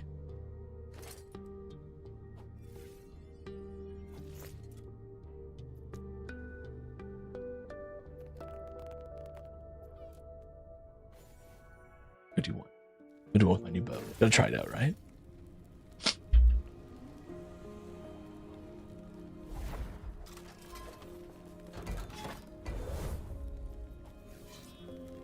Is the shuriken on crit high enough chance to warrant actually putting shurikens in the build? I don't know. You disturb the silence. It's definitely triggering a lot. Oh my god. Do I just not have mana anymore? Do I need to specialize it specifically to get all the mana stuff so I can survive, so my mana can sustain now? Oh my goodness.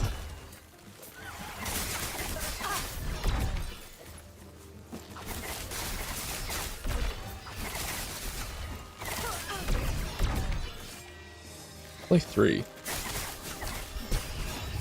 Feels like it's triggering a lot though.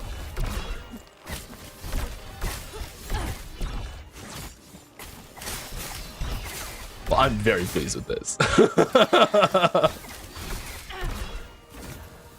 Oh, we got another one there. Okay, well, let's.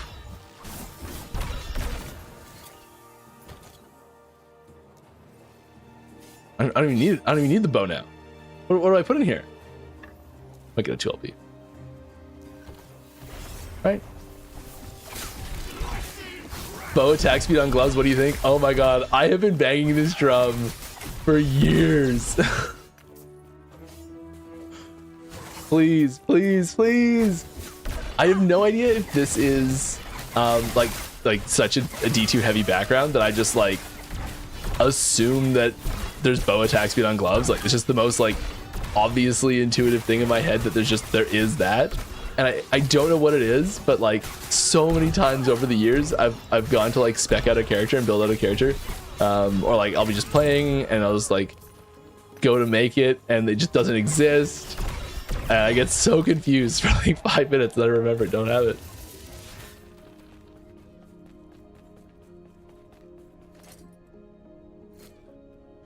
And on that terrible disappointment, it is time to end. I hope you had a good time. I know I did. I hope you'll be back. I'll be back too. That's what I usually say. I'll be back same time, same place next week.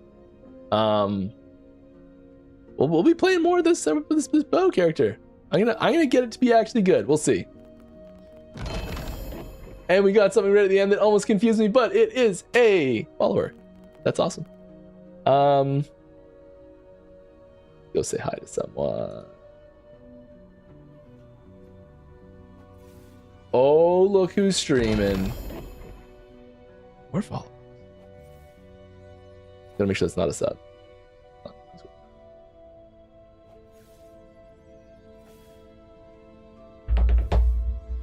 We'll see you guys later. Yeah, have fun. Drink lots of water. We do this, and we're out. Bye, everybody.